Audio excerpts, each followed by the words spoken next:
Welcome to my channel study strategy by NK. আমরা 2015 সালের যে কোশ্চেন পেপারটি ছিল সেই 2015 সালের কোশ্চেনের আমরা জিকে পার্ট 1 করতে চলেছি। আমরা জানি যে 50টা আমাদের জিকে থাকে, তো সেই 50টি জিকের মধ্যে আমরা এবং 50টা প্রশ্ন 2 নাম্বার করে থাকে, 100 মার্কসের কোশ্চেন, টোটাল কোশ্চেন্স থাকে। তো আমরা এটাকে পার্ট ভাবে ভাগ করেছি। ফার্স্ট পার্ট, এটা ফার্স্ট পার্ট, এবং এরপরে আসবে সেকেন্ড পার্ট, যাতে বিস্তৃতভাবে আলোচনা করা যায় কোশ্চেন্সগুলো এবং পোটেনশিয়াল কোশ্চেন্স, যেগুলো 2024-এর 25-এ যে এক্সামটা হবে, 2025-এর কোশ্চেনে কি কি কোশ্চেন আসতে পারে, তার পোটেনশিয়াল কি কোশ্চেন হতে পারে, সম্ভাব্য প্রশ্নগুলো আমরা দেখবো এবং আলোচনা করবো ভেতরে গিয়ে। তো এটা হচ্ছে ফার্স্ট পার্ট, এটা হচ্ছে পার্ট 1, কলকাতা হাইকোর্টের 2015 যে মেন্স এক্সামটা হয়েছিল তার জেনারেল নলেজ। এই হচ্ছে প্রশ্ন। আমরা জানি যে টোটাল 50টা কোশ্চেন থাকে, যেটা বললাম। তো ফার্স্ট কোশ্চেন দেখো, ফার্স্ট কোশ্চেন এসেছে যে roof of the what is called the roof of the world, মানে পৃথিবীর ছাদ কাকে বলে। আমরা জানি যে তিব্বত মালভূমিকে পৃথিবীর ছাদ বলে। তো তোমাকে অ্যান্সার কি লিখতে হবে, যে the Tibetan plateau, the Tibetan plateau, হ্যাঁ বানানো আবার ঠিক লিখতে হবে, Tibetan plateau is is called the roof of the world. ঠিক আছে, তো তিবেতিয়ান প্ল্যাটো কোনটা, দেখো এইটা, দিস ইজ তিবেতিয়ান প্ল্যাটো, যেটা হচ্ছে চায়না, মানে অ্যাকচুয়ালি তিব্বত, যেটা এখন চায়নার কন্ট্রোলে আছে। তো সেই চায়নার আন্ডারে কিন্তু এটা রয়েছে, তিবেতিয়ান প্ল্যাটোটা। এবার কি, এখান থেকে অনেক প্রশ্ন আসে যে এই তিবেতিয়ান প্ল্যাটো যেটা বা তিব্বত প্ল্যাটো যেটা আছে, সেখান থেকে অনেক রকমের নদী কিন্তু নির্গত হয় এবং উৎপত্তি হয়, এবং এগুলো হচ্ছে এশিয়ার one of the largest longest এরকম। তো এখান থেকে দেখো, তিবেতিয়ান প্ল্যাটো থেকে একটা নদী বেরিয়ে আসে, যার নাম হচ্ছে ইয়াংজে রিভার। ইয়াংজে রিভারটা এইভাবে এইদিকে মিলিত হচ্ছে। তো এখান থেকে আমাদের এটা খুব ইম্পর্টেন্ট, যে এশিয়ার বৃহত্তম নদী কোনটা, এই যে লংগেস্ট রিভার অফ এশিয়া, কি নাম, ইয়াংজে। মেন হচ্ছে বানান মুখস্থ করতে হবে, কারণ তুমি জানো যে এখানে কিন্তু কোনো রকম স্পেলিং দেওয়া থাকবে না, কোনো অপশনস দেওয়া থাকবে না, তো তোমাকে নিজে থেকে স্পেলিং ঠিক লিখতে হবে। এবার যদি স্পেলিং তুমি ভুল লেখো, তাহলে কিন্তু তোমাকে 2-2 দেবে না, মার্কস কিন্তু একটু একটু কেটে নেবে। তো এই যেগুলো পড়বো আমরা সবসময় একটু স্পেলিং এর দিকে তোমার ধ্যানটা বেশি দেবো, যাতে স্পেলিংটা খুব একটা ভুল না হয়, হলো। এবার হচ্ছে লংগেস্ট রিভার। এবার যদি বলে সেকেন্ড লংগেস্ট রিভার, সেটাও দেখো তিব্বত প্ল্যাটো থেকে উৎপন্ন হচ্ছে, কি নাম, ইয়েলো রিভার। তাহলে প্রথম হচ্ছে ইয়াংজে, এবং দ্বিতীয় রিভার হচ্ছে ইয়েলো রিভার, মানে দ্বিতীয় লংগেস্ট রিভার। ঠিক সেরকম ভাবে মায়ানমারের একটা নদী রয়েছে, তার নাম হচ্ছে ইরাবতী রিভার। তো তারও বানানটা আমার মুখস্থ করবো, যদি কখনো বলে দেয় যে মায়ানমারের বৃহত্তম নদীর নাম কি, বিকজ এটা ইম্পর্টেন্ট নদী, তো ইরাবতী নদী।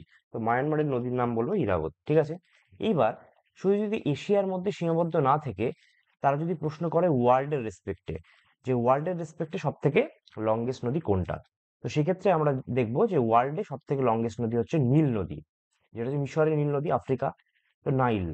এবং তারপর সেকেন্ডে আছে অ্যামাজন, সাউথ সাউথ আমেরিকায়, এবং ইয়াংজে রিভার চায়নায়, এশিয়ায় রয়েছে। তাহলে লংগেস্ট রিভার যদি হয় তাহলে নাইল, যদি লংগেস্ট বলে তাহলে নাইল, তারপর হচ্ছে অ্যামাজন। এবার নিচে আমি দেখছি এখানটা কি, লার্জেস্ট রিভার হচ্ছে অ্যামাজন রিভার। এবার আমাদের দেখতে হবে যে what is the difference between largest and longest river. এই যে কোনো আমাদের খুব ভালো দেখতে হবে পরীক্ষার সময় কোশ্চেনে কোন ওয়ার্ডটি আছে। লংগেস্ট মানে কি, লংগেস্ট মানে হচ্ছে লেন্থ, যার লেন্থ বেশি তার, বাট লার্জেস্ট মানে হচ্ছে যার ওয়াটার ডিসচার্জটা যার বেশি, মানে যে নদীর মধ্যে দিয়ে জলের পরিমাণটা বেশি, ওয়াটার ফ্লো যেটা, সেইটা যার বেশি, সেটা হচ্ছে লার্জেস্ট। তো যদি বলে পরীক্ষায় যে কোনটা লংগেস্ট রিভার, তাহলে লংগেস্ট রিভার হচ্ছে নীল নদী, second longest Amazon, but largest বললে কিন্তু লার্জেস্ট রিভারই হয়ে যাবে অ্যামাজন রিভার, নাইল কিন্তু নয়। ঠিক ঠিক। আচ্ছা, এরকম যদি বলে যে ইন্ডিয়ায় লংগেস্ট বা লার্জেস্ট, দুটোর ক্ষেত্রে একই উত্তর, সেটা হচ্ছে গাঙ্গে। তার কিলোমিটার কত, 25 কিলোমিটার হচ্ছে তার লেন্থ, যদি জিজ্ঞেস করে সেটাও ইম্পর্টেন্ট। আচ্ছা, এখান থেকে একটা থাকে যে যদি লংগেস্ট লার্জেস্টের পর যদি বলে ডিপেস্ট রিভার কি ওয়ার্ল্ডে, তো কঙ্গো রিভার।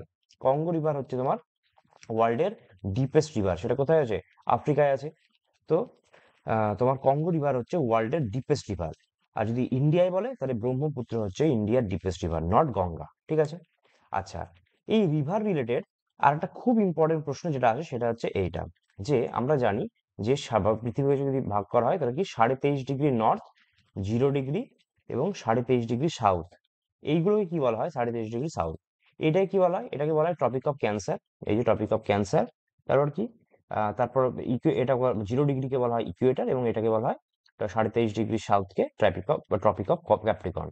তো পরীক্ষায় আসে যে কোন একটা নদীর নাম লেখো যে হচ্ছে ট্রপিক অফ ক্যান্সারকে দুবার টোয়াইস মানে ক্রস করছে, বা ইকুয়েটরকে টোয়াইস ক্রস করছে। এই এই ইম্পর্টেন্ট কোশ্চেন আছে, তো এইগুলো আমরা মুখস্থ করবো। এটা কিন্তু খুব ইম্পর্টেন্ট একটা কনসেপ্ট।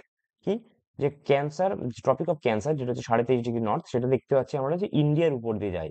তো ইন্ডিয়ার উপরে একটা নদী আছে যার নাম হচ্ছে মাহি নদী।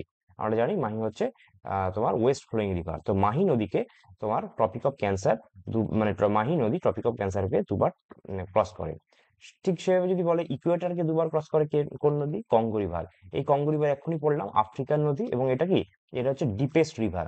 তাহলে কঙ্গো সম্পর্কে আমরা বললাম, এক হচ্ছে deepest river in the world, আর হচ্ছে ইকুয়েটরকে দুবার ক্রস করছে। এবং যদি প্রশ্ন আসে যে ট্রপিক অফ ক্যাপ্রিকনকে দুবার কে ক্রস করছে, সেটাও আফ্রিকার একটা নদী, এখানটায় রয়েছে জিম্বাবুয়ের কাছাকাছি। সেটা হচ্ছে তোমার লিম্পোপো রিভার। কি রিভার? Limpopo river. তো এই তিনটে নাম আমরা মনে রাখবো, এক হচ্ছে মাহি, দুই হচ্ছে কঙ্গো, এবং তিন হচ্ছে লিম্পোপো রিভার। ওকে। আচ্ছা, এর পরের প্রশ্ন দেখছি যে আমরা তাহলে কি হলো, এক হচ্ছে রূপ অফ দ্য ওয়ার্ল্ড কাকে বলে সেটা পড়লাম, এবং সেখান থেকে ইম্পর্টেন্ট নদীগুলো কি কি বেরোচ্ছে, এবং ইম্পর্টেন্ট নদী রিলেটেড যে কোশ্চেন গুলো আসতে পারে সেগুলো আমরা একটু পড়ে নিলাম। ঠিক আছে, যেখানটায় থাকলো লংগেস্ট, লার্জেস্ট, ডিপেস্ট, এক্সেট্রা। ওকে। আচ্ছা, এবার প্রশ্ন বলছে ফোর্থ স্টেট বা ফোর্থ স্তম্ভ, চতুর্থ স্তম্ভ। আমরা জানি যে executive, legislative and legislative and judiciary, এই তিনটে হচ্ছে তোমার তিনটে হচ্ছে পিলার্স, থ্রি পিলার্স আর থ্রি স্টেটস। তাহলে কি ফোর্থ পিলার কাকে বলা হয়? মিডিয়াকে। Print media and television, print media, actually print media and television, এইটা হচ্ছে ফোর্থ স্টেট। তো যদি চতুর্থ স্তম্ভ কি হচ্ছে তোমার নিউজ পেপার, প্রিন্ট মিডিয়া, এই ওয়ার্ড যদি করো প্রিন্ট মিডিয়া অ্যান্ড টেলিভিশন, সেটা হচ্ছে তোমার কি, সেটাই হচ্ছে ফোর্থ স্টেট। ঠিক আছে, তাকে ফোর্থ স্টেট বা চতুর্থ স্তম্ভ বলা হয়। পরের প্রশ্ন কি, what is the biggest delta in the world? দেখা যাক। এবার অনেকে কি করবে, biggest delta in the world প্রশ্নটা দেখে অনেকে কিন্তু করে দেবে যে Ganga, Ganga delta is the biggest delta in the world. তাহলে কিন্তু তুমি দুই পাবে না, তুমি এক পাবে। তোমাকে অ্যান্সারটা কি করতে হবে? Ganga Brahmaputra delta. Because Ganga delta মানে কিন্তু শুধু কি, গঙ্গা ডেল্টা মানে শুধু এইটুকু পোর্শনকে বোঝাচ্ছ, কিন্তু সেটা নয়। গঙ্গা ব্রহ্মপুত্র ডেল্টা, এই যে এই গোটা ডেল্টাটা মিলে এইটা হচ্ছে তোমার largest delta in the world. ঠিক আছে, আমরা জানি যে ইস্ট ফ্লোয়িং রিভার যেগুলো হয় সেইগুলো ডেল্টা তৈরি করে, এবং ওয়েস্ট ফ্লোয়িং যেগুলো রিভার হয় সেগুলো কি করে, তারা হচ্ছে এস্টুয়ারি তৈরি করে। ঠিক, এটুকু আমরা জানি। তো মেন হচ্ছে গঙ্গা ব্রহ্মপুত্র ডেল্টা হচ্ছে biggest delta in the world, বা largest delta in the world. আচ্ছা, এখান থেকে কি কি প্রশ্ন, এবার তুমি দেখো যে যেহেতু ডেল্টা সম্পর্কে কিছু একটা প্রশ্ন করেছে, মেবি নেক্সট টাইম অরিজিন নিয়ে বলতে পারে। তো ইম্পর্টেন্ট রিভারগুলোর অরিজিন আমরা পড়ে নেবো, যে যেমন ইন্দাসের অরিজিন কোথায়? ইন্দাসের অরিজিন মানসরোবর লেক। সতলুজের অরিজিন হচ্ছে তোমার রাকাস্তেল বা রাক্ষসতাল। গঙ্গা গঙ্গোত্রী, যমুনা যমুনোত্রী, ব্রহ্মপুত্র হচ্ছে চিমায়ুন্দুং গ্লেসিয়ার। এবং স্পেলিং গুলো ঠিক রাখবে, একদম প্রপার স্পেলিং না হলে হয়তো হবে, কিন্তু একদম ভুল স্পেলিং দিলে কিন্তু নাম্বার কম হয়ে যাবে। ঠিক আছে, মহানদী ছত্তিশগড় রায়পুর থেকে উৎপন্ন হচ্ছে। খুব ইম্পর্টেন্ট গোদাবরী আর কৃষ্ণাটা, যে ত্রিম্বকেশ্বর দুটোই দেখো ঈশ্বর ঈশ্বর টাইপের, যে গোদাবরী ত্রিম্বকেশ্বর, এবং কৃষ্ণ হচ্ছে মহাবালেশ্বর থেকে উৎপন্ন হচ্ছে। এই দুটোই হচ্ছে কোথাকার? এই দুটোই হচ্ছে মহারাষ্ট্র। কাবেরী কোথা থেকে উৎপন্ন হচ্ছে? ব্রহ্মগিরি। ব্রহ্মগিরি কোথায়? কর্ণাটকের ব্রহ্মগিরি রেঞ্জ থেকে উৎপন্ন হচ্ছে। নর্মদা অমরকন্টক, মধ্যপ্রদেশের অমরকন্টক, এবং তাপি হচ্ছে বেতুল ডিস্ট্রিক্ট অফ মধ্যপ্রদেশ থেকে উৎপন্ন হচ্ছে। তো এইগুলো ইম্পর্টেন্ট যে সমস্ত রিভার গুলো আছে, সেই সমস্ত রিভারের আমরা কি করবো, তারা হচ্ছে তাদের সোর্সটা দেখে নেবো। এবং ব্রহ্মপুত্র রিভার থেকে কি একটা ইম্পর্টেন্ট আছে, সেটা হচ্ছে different name at different country. চাইনাতে যেমন এটাকে কি বলা হয়? চাইনাতে বলা হয় শ্যাংপো বা ইয়ারলুং স্যাংবো, ইয়ারলুং জ্যাংবো বা শ্যাংপো। তুমি শ্যাংপো লিখলেই হবে। ঠিক আছে, যখন অরুণাচল প্রদেশ উৎপন্ন ঢোকে, তখন তার নাম কি হয়ে যায়? তার নাম হয়ে যায় দিহাং। সেই নদীর নাম হয়ে যায় অরুণাচল প্রদেশের দিহাং। তাহলে কি, আমার যখন চায়না বলবে, চায়নাতে আমার নাম হবে কি? চায়না হবে স্যাংপো, স্যাংপো নাম হবে চায়নাতে। যখন আমার অরুণাচল প্রদেশে আসবে, অরুণাচল প্রদেশের নাম হয়ে যাবে আমার Dihang. At the same time যখন অরুণাচল প্রদেশ থেকে এসে আবার আসামে আসবে, তখন তার নাম হবে ব্রহ্মপুত্র। এবং ব্রহ্মপুত্র হওয়ার পর যখন সে আবার কিন্তু তোমার বাংলাদেশে ঢুকবে, তখন তার নাম হবে যমুনা। তখন তার নাম হবে কি? যমুনা। এবং এই যমুনা রিভারটা পদ্মা রিভারের সঙ্গে মিলিত হয়ে তখন তার নাম হবে কি? মেঘনা। তো এই তোমার ব্রহ্মপুত্রের যে কোন কোন দেশে কি কি নাম, বা কোন কোন স্টেটে কি তার নামের কি প্রকারভেদ আছে, সেটাও কিন্তু ইম্পর্টেন্ট। ঠিক আছে। আচ্ছা, এবার প্রশ্ন দেখো। আচ্ছা, এখান থেকে আরেকটা দেখো, যেখানটায় লার্জেস্ট ডেল্টা বলেছে, তো মেবি নেক্সট টাইম বলতে পারে যে তোমার লার্জেস্ট আইল্যান্ড বলতে পারে রিভারাইন আইল্যান্ড। বিকজ আমরা জানি কি আসামের মাজুলিতে যেটা আছে যেটা হচ্ছে ব্রহ্মপুত্র রিভারের উপরে উৎপন্ন হয়, সেখানটা কি হচ্ছে, সেখানে একটা আমার আইল্যান্ড রয়েছে, সেটা হচ্ছে রিভারের মধ্যে, তো এটাকে বলা হয় লার্জেস্ট রিভারাইন আইল্যান্ড, তার নাম সেটা কোথায় আছে, মাজুলিতে রয়েছে। এটা খুবই ইম্পর্টেন্ট কোশ্চেন, ঠিক, মাজুলি আসাম। আচ্ছা, এবার যদি রিভারাইন আইল্যান্ড না বলে ডাইরেক্ট বলে যে largest island in the world, তখন কি গ্রিনল্যান্ড, গ্রিনল্যান্ড হচ্ছে largest island in the world. সেরকম ভাবে বলতে পারে লার্জেস্ট আর্কিপেলাগো কি, সেটা হচ্ছে মালাই বা ইন্দোনেশিয়া যে ইন্দোনেশিয়ান যে আর্কিপেলাগো আছে বা মালাই আর্কিপেলাগো, সেটা হচ্ছে লার্জেস্ট আর্কিপেলাগো। আচ্ছা, এবার লার্জেস্ট দিয়ে কি আসতে পারে, তোমার ওশিয়ান আসতে পারে। আমরা জানি যে 5টা ওশিয়ান রয়েছে, তো এই সিকোয়েন্সটা একবার মুখস্থ করে নেবে, যে প্যাসিফিক, আটলান্টিক, ইন্ডিয়ান, আন্টার্কটিক, তারপর হচ্ছে আর্কটিক। আন্টার্কটিক মানে কি, যেটা সাউথে রয়েছে, আর আর্কটিক মানে যেটা হচ্ছে নর্থ পোলে রয়েছে, এটা সাউথ পোলে রয়েছে, এটা নর্থ পোলে রয়েছে। ওকে। আচ্ছা, লার্জেস্ট কন্টিনেন্ট হিসেবে বলতে পারি, আমরা জানি যে 7খানা কন্টিনেন্ট আছে।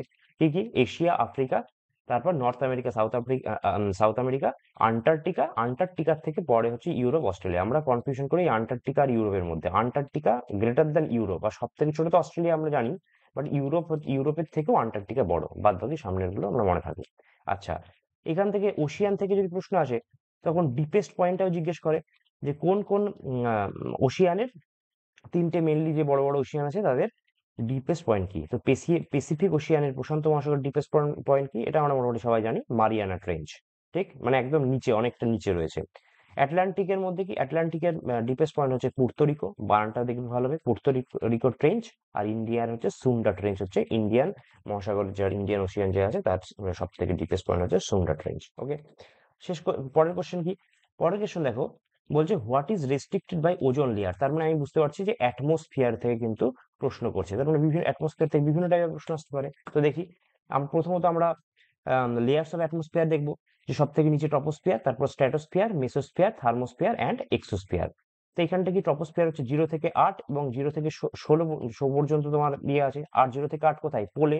আর 0 থেকে 16 হচ্ছে ইকুয়েটরে তোমার উচ্চতা, হাইট অফ ট্রপোস্ফিয়ার। ঠিক আছে। আচ্ছা, যদি প্রশ্ন করে যে যে ন্যাচারাল ফেনোমেনাল বা ন্যাচারাল ডিজাস্টার যেগুলো আছে সেগুলো কোথায় দেখা যায়, সেটা হচ্ছে ট্রপোস্ফিয়ারে দেখা যায়। প্লেন কোথায় ওঠে, প্লেন ওড়ে হচ্ছে স্ট্র্যাটোস্ফিয়ারে, প্লেন ওড়ে। ঠিক আছে, স্ট্র্যাটোস্ফিয়ারে প্লেন ওড়ে। মেসোস্ফিয়ারে কি হয়, মেসোস্ফিয়ারে দেখো, এম ফর মিটিওরস, মানে উল্কাপাত ঘটে কোথায়, মেসোস্ফিয়ারে। থার্মোস্ফিয়ারে কি হয়, রেডিও ট্রান্সমিশন যেটা হয়, রেডিও ট্রান্সমিশন যদি প্রশ্ন করে যে রেডিও ট্রান্সমিশন কোন লেয়ারে হয়, রেডিও ট্রান্সমিশন কোথায় হচ্ছে, থার্মোস্ফিয়ারে। এক্সোস্ফিয়ার হচ্ছে বাইরের স্ফিয়ার। হলো। এবং এখানটায় ইম্পর্টেন্ট কি হয়, যে স্ট্র্যাটোস্ফিয়ারের মধ্যেই তোমার ওজোন যে স্তরটা আছে, সেই ওজোন স্তরটা কিন্তু আছে। স্ট্র্যাটোস্ফিয়ার কি, স্ট্র্যাটোস্ফিয়ার হচ্ছে তোমার 16 থেকে তোমার 50 কিলোমিটার পর্যন্ত ডিস্টেন্সে থাকে।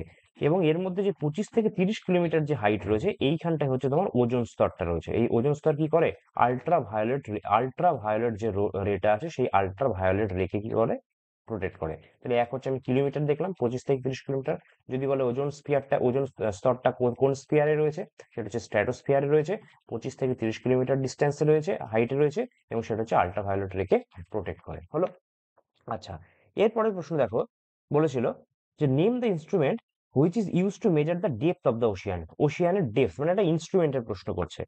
তো ডেপথ অফ দ্য তোমার ওশিয়ান কি, সেটা হচ্ছে ফ্যাদোমিটার। দেখো, আমরা অনেক সময় করি এটা, ইট ইজ আনফ্যাদোমেবল বা ফ্যাদম মানে হচ্ছে তোমার কতটা তোমার ডেপথ, সেটাকে মেজার করতে পারে। তো সেখান থেকে এই ফ্যাদম ওয়ার্ড থেকে আসছে ফ্যাদোমিটার। তাহলে ডেপথ অফ দ্য ওশিয়ান মানে কি, ফ্যাদোমিটার। আমরা বানানটা মুখস্থ করবো। ঠিক এরকম ভাবে বলতে পারে হিউমিডিটি মাপার জন্য কি ইউজ করা হয়, হাইগ্রোমিটার। হাইড্রোমিটার নয় কিন্তু, হাইড্রোমিটার কি, hydrometer salinity of Ocean water যদি বলে তাহলে হচ্ছে হাইড্রোমিটার, কিন্তু বা ডেন্সিটি বললে, কিন্তু হিউমিডিটি বললে তোমার হাইগ্রোমিটার। হলো। তাহলে উইন্ড স্পিড মানে বা ডিরেকশন মানে অ্যানিমোমিটার।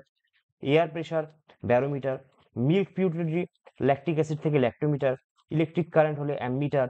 যদি বলে পোটেনশিয়াল ডিফারেন্স তাহলে ভোল্টমিটার। যদি বলে অ্যামাউন্ট অফ ইলেকট্রোলাইসিস তখন কি, ভোল্টামিটার। তো এই পার্থক্যটা আমরা বুঝবো যে ভোল্টমিটার আর ভোল্টামিটার। ভোল্টামিটার মানে কি, ইলেকট্রোলাইসিসকে অ্যামাউন্ট অফ ইলেকট্রোলাইসিস দেখবো। আর ভোল্টমিটার মানে কি, ভোল্ট মানে হচ্ছে ভোল্টেজ, যে ভোল্টেজ ডিফারেন্স, বিভব প্রভেদ যেটা আছে, ইলেকট্রিক পোটেনশিয়াল ডিফারেন্স, সেটাকে আমরা মাপবো। হলো। আচ্ছা, যদি বলে ব্লাড প্রেশার, এটা খুব ইম্পর্টেন্ট, এই কারণ বানানটা কঠিন। তো এটা আসতে পারে স্পিগমো ম্যানোমিটার হচ্ছে ব্লাড প্রেশার বা বিপি কে ক্রস তোমার ইয়ে করে। ঠিক আছে। এবং আর্থকোয়েক আমরা জানি সেটা হচ্ছে সিসমোগ্রাফি, হচ্ছে আর্থকোয়েককে মেজার করা হয়। হলো। আচ্ছা, এরপর দেখো, প্রশ্ন করেছে পরেরটা, ফার্স্ট ওমেন চিফ মিনিস্টারের পরে দেখছি 7 নম্বর কোশ্চেনটা, which is the biggest desert. তার মানে আবার দেখো বিগেস্ট লার্জেস্ট থেকে প্রশ্ন করছে। এবার দেখো যদি বলে যে বিগেস্ট ডেজার্ট, এখানটায় কিন্তু কোনো রকম ওয়ার্ড নেই যে এটা কোল্ড ডেজার্ট না হচ্ছে হট ডেজার্ট, এরকম যদি কিছু না বলে তাহলে আমার অ্যান্সার হবে হচ্ছে আন্টার্কটিকা, বিকজ আন্টার্কটিকা হচ্ছে কোল্ড ডেজার্ট। তো এই কোশ্চেনটা অনেকে ভুল করেছিল আশা করি সেইবার।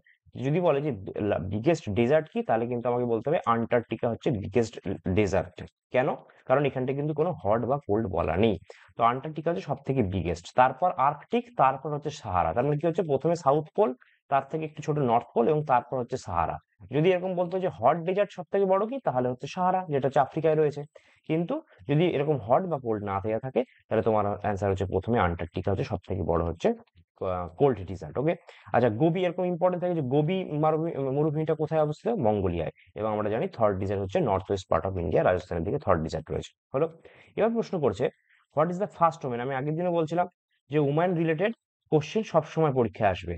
তো বলছে what is the first chief minister, who is the first chairman chief minister of Indian state any. তো আমরা জানি যে সুচেতা কৃপালিনী যিনি ছিলেন, সে হচ্ছে ইউপির ফার্স্ট সিএম ছিলেন। তো ঠিক সেরকম ভাবে এরকম প্রশ্ন আসতে পারে যে ফার্স্ট পিএম কে, ইন্দিরা গান্ধী। ফার্স্ট প্রেসিডেন্ট কে, মহিলা, সেটা হচ্ছে প্রতিভা প্যাটেল। ফার্স্ট ট্রাইবাল পিএম কে, দ্রৌপদী মুর্মু। ফার্স্ট গভর্নর কে, সরোজিনী নাইডু।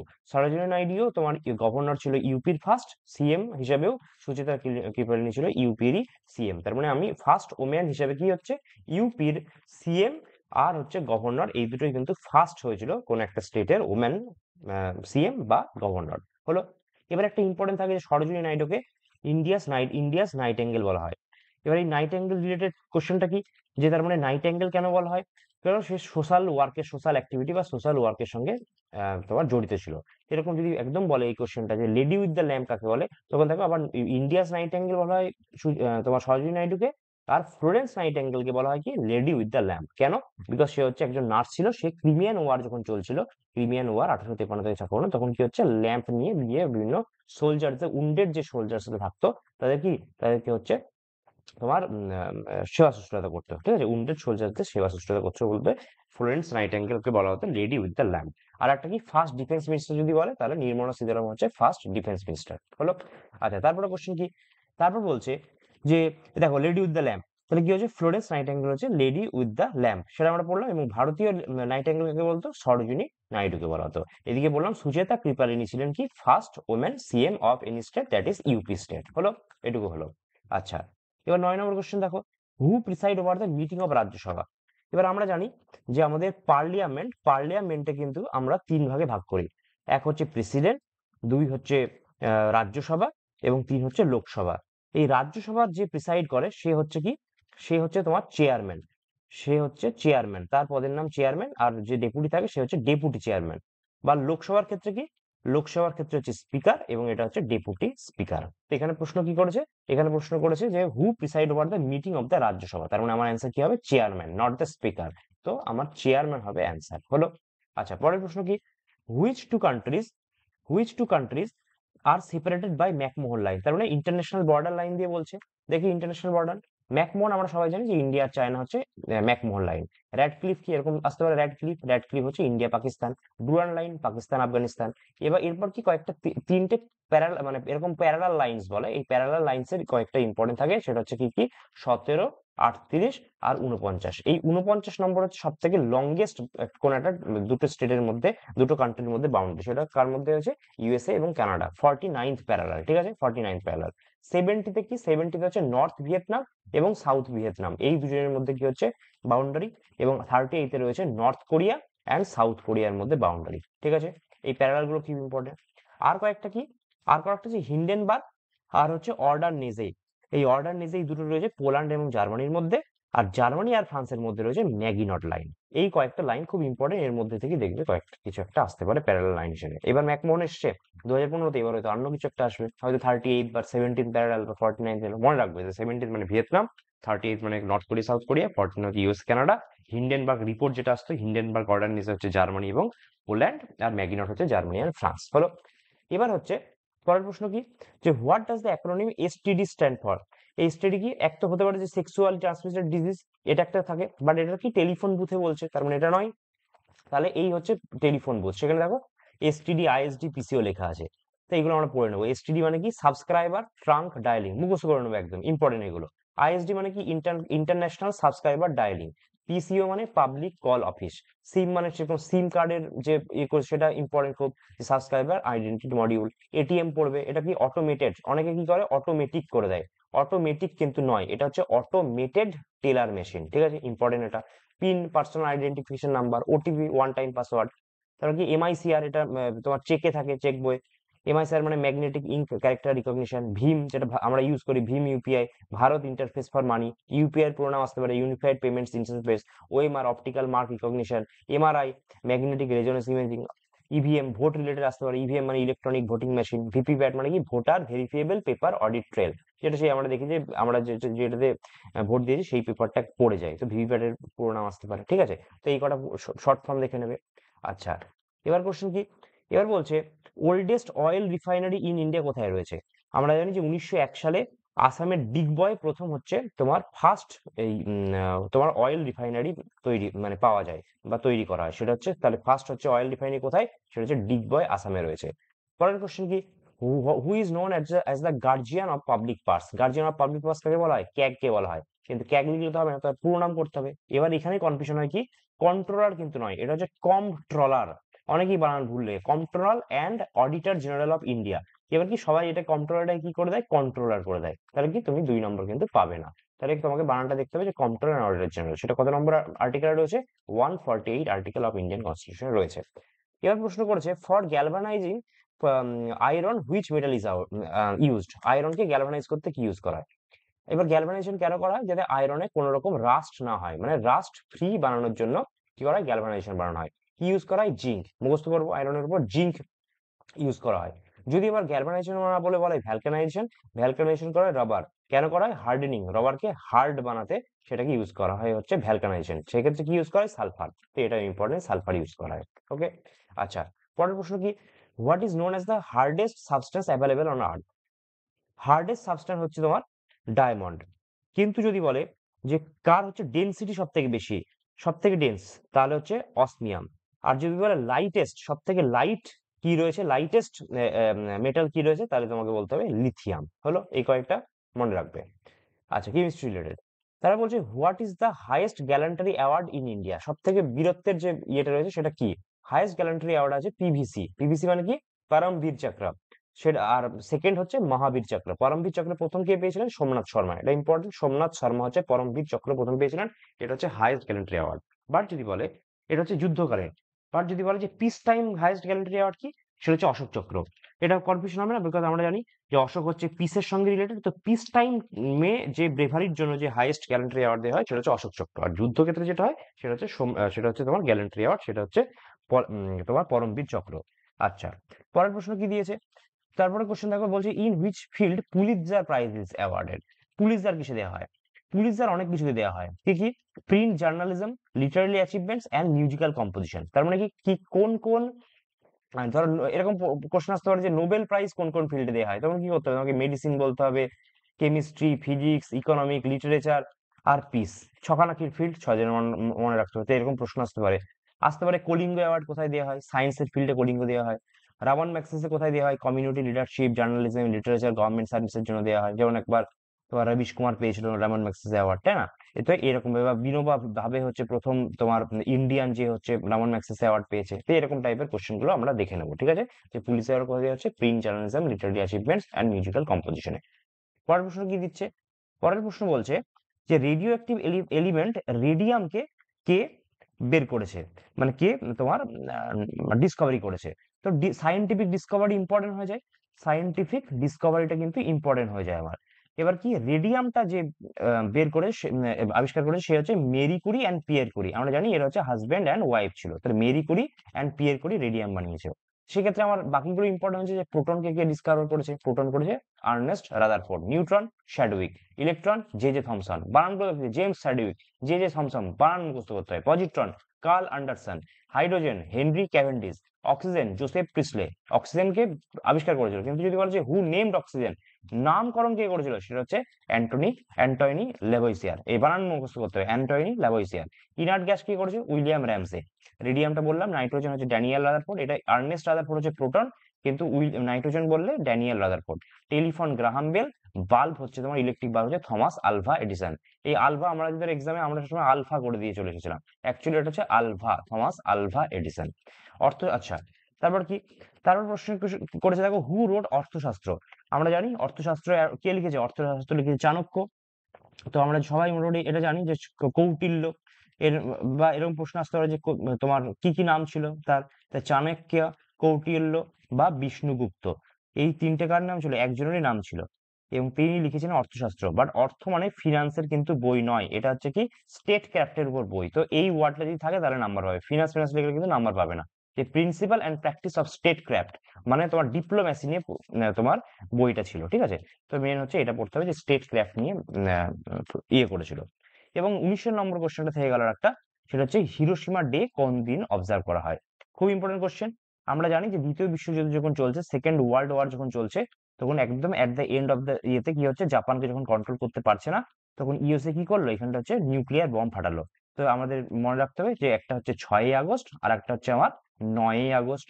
6ই আগস্ট হচ্ছে যেহেতু আগে, সেই জন্য সেটা হচ্ছে লিটল, এবং 9ই আগস্ট পরে হয়েছে, তো সেটা হচ্ছে ফ্যাট। এবার মনে রাখতে হবে, এটা প্রশ্ন আসবে যে লিটল বয় আর ফ্যাট বয় কোথায় কোথায় ফেলা হয়েছিল। হিরোশিমা নাগাসাকি আমি জানি এইচ আগে, তারপর এন, তার মানে হিরোশিমা, তারপর হচ্ছে নাগাসাকি, 6-এর পর 9, মানে সব 6-9 হয়ে গেছে। এবং লিটল হচ্ছে এবং লিটলের পর ফান প্রথমে পড়েছে, তাই এটা লিটল, এবং সেটা কি লিটল বয়। এবং তারপর 3 দিন পর বসে মানে আরো শক্তিশালী দিয়েছে সে, এবং তার নাম হচ্ছে ফ্যাট ম্যান। যদি বলে এরকম যে তোমার হিরোশিমার ডে কবে, 6ই আগস্ট 6ই আগস্ট। যদি বলে নাগাসাকি ডে কবে, 9ই আগস্ট। যদি বলে লিটল বয় কোথায় ফেলা হয়েছে, হিরোশিমা। কত দিনে কোন তারিখে ফেলা হয়েছে, 6ই আগস্ট 1945। ফ্যাটম্যান কবে ফেলা হয়েছে, নাগাসাকিতে ফেলা হয়েছে, জাপানের, এবং সেটা হচ্ছে 9ই আগস্ট 1945-এ হলো। এই কোশ্চেনটিতে আমরা 20খানা কোশ্চেন অ্যানালাইসিস করলাম একটু বিস্তৃত ভাবে। এরপরের ভিডিওটাতে আমরা 21 থেকে 50 পর্যন্ত আমরা আলোচনা করবো। তো থ্যাংক ইউ, এটুকুই আজকের সেশন।